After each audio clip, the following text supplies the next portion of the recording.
مسجدوں میں سفید لباس کے ساتھ بالخصوص جمعۃ المبارک میں آنے کی تلقین کی اور پوری طرح سے صفائی ستھرائی کا اہتمام کرنے کا حکم دیا۔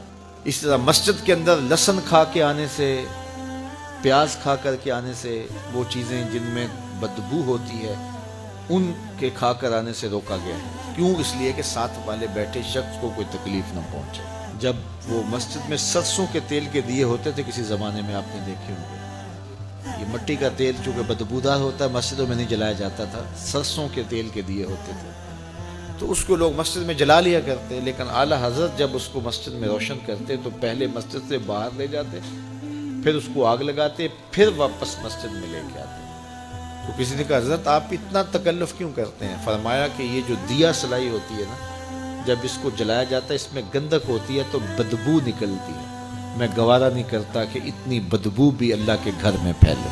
تو یہ ہمارا دین ہمیں سکھاتا ہے۔ آپ گھر بناتے ہیں، اللہ آپ کو اچھا پاکیزہ ستھرا کشادہ خوبصورت گھر دے، جس کا نہیں اللہ انہیں بھی عطا کرے، لیکن اس کے لیے جب آپ باقی ضروریات کے لیے چیزیں رکھتے ہیں کہ یہ فلاں ضرورت کے لیے ہے، یہ جگہ فلاں ضرورت کے لیے، تو اس پہ نماز کے لیے جگہ ضرور رکھیں۔ اس سے کیا ہوگا؟ بچوں کے نفسیات میں یہ بات شامل ہوگی کہ یہ وضو کے لیے جگہ ہے، یہ نماز کے لیے جگہ ہے، اور اس کے اثرات ان کے نفسیات کے اوپر مرتب ہوں گے۔ تو عموماً ہم ہر چیز بنا لیتے ہیں، لیکن یہ جو ضروری چیز ہے، دن میں 5 مرتبہ جس کا معاملہ ہے، اگر مرد مسجد میں جاتے ہیں تو خواتین تو گھر میں ہوتی ہیں، چھوٹے بچے تو ہوتے ہیں، تو یہ اہتمام ہونا چاہیے کہ یہ اسپیشل وضو کی جگہ ہے، یہ نماز کی جگہ ہے۔ اس کو کہتے ہیں مسجد البیت، گھر کی مسجد۔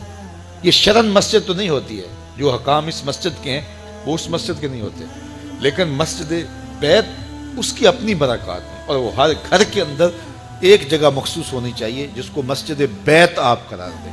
وہ تبدیل بھی ہو سکتی ہے، بعد میں آپ تعمیر ثانی کرتے ہیں تو وہ جگہ بدلی بھی جا سکتی ہے۔ جو حقیقی مسجد ہوتی ہے وہ تو تبدیل بھی نہیں ہو سکتی، لیکن یہ مسجد بیت تبدیل ہو سکتی ہے۔ تو خوبصورت ایک گوشہ گھر کا مسجد بیت کے طور پہ مختص کرنا چاہیے، گھر میں ضرور وضو کی جگہ بنانی چاہیے، اس کے اثرات مرتب ہوتے ہیں۔ اسی طرح مسجدوں کی صفائی ستھرائی کا خیال رکھیں۔ آج کل یہ اچھی بات ہے کہ یہ مساجد کے اندر خادمین مسجد یہ ہماری ہی خون پسینے کی کمائی سے رکھے گئے ہیں، لیکن کبھی خود بھی مسجد کی صفائی کریں۔ بلکہ میں آپ کو ایک مشورہ دوں کہ سال میں کم از کم 2-1 مرتبہ ضرور ایسا کریں کہ اپنے بچوں کو لے کر، دوستوں کو لے کر کے مسجد کی تفصیلی صفائی کریں۔ مولوی صاحب کے پاس جائیں، کہیں کہ حضرت ہم ایک دن دینا چاہتے ہیں مسجد کی صفائی کے لیے، تو پورا لنگوٹا کس لیں اچھی طرح سے، اور مسجد کو دھوئیں بھی، صفیں بھی خوب جھاڑیں اس کی، اور اس کی دیگر دیواروں پر، پنکھوں پر لگی ہوئی گرد میل جھاڑیں، پورا دن لگ جائے چاہے۔ اگر آپ ہر مہینے یہ دن نہیں دے سکتے، 3 ماہ بعد دے دیں، 6 ماہ بعد دے دیں، سال بعد دے دیں، ایک مرتبہ ضرور کریں۔ اس کے بعد جو سکون ملے گا، میرے سے بات کرنا، میں بتاؤں گا آپ کو کیا سکون ملے گا۔ مسجد کو صاف کرنے والے کا دل صاف ہوتا ہے، اس کا دل پاکیزہ ہوتا ہے۔ جب وہ مسجد کو دھو رہا ہوتا ہے، اللہ اس کے دل کو دھو رہا ہوتا ہے۔ جب وہ مسجد سے کوئی گندگی والی چیز، کوئی میلی چیز یا کوئی تنکا یا کوئی کوڑا باہر نکالتا ہے، اللہ اس کے دل سے گناہوں کے کوڑے نکالتا ہے۔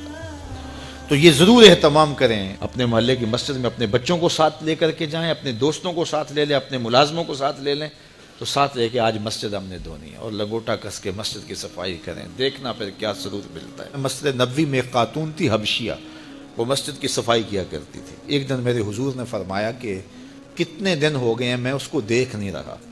عرض کی حضور وہ تو فوت ہو گئی۔ تو فرمایا تم نے مجھے بتایا نہیں اس کے جنازے کا۔ عرض کی حضور کار نبوت کی اہم ذمہ داریاں آپ کے کندھوں پہ ہیں، اور ہم نے سوچا کہ وہ ایک عام سی خاتون ہے، اور ہم نے آپ کو بتانا ضروری نہیں سمجھا، جنازہ پڑھا، تدفین کر دی۔ اللہ کے محبوب نے فرمایا تم نے اس کو عام سمجھا ہے جو اللہ کے گھر کی صفائی کرتی تھی؟ پھر حضور نے صحابہ کو فرمایا مجھے اس کی قبر پہ لے چلو۔ صحابہ کے ہمراہ اتنا مصروف وقت تھا اللہ کے محبوب کا، لیکن حضور نے وقت نکالا، قبرستان میں تشریف لے گئے، اور جا کے اس کی قبر پہ کھڑے ہو کے اللہ کے محبوب نے دعا مانگی۔ یہ کون سی خاتون ہے؟ یہ وہ خاتون ہے جو مسجد کی صفائی کیا کرتی تھی۔ یہ ساری چیزیں ہیں، یہ غور کرنے کی ہے۔ تو ہمارا اسلام، ہمارا دین ستھرائی کا دین ہے، پاکیزگی کا دین ہے۔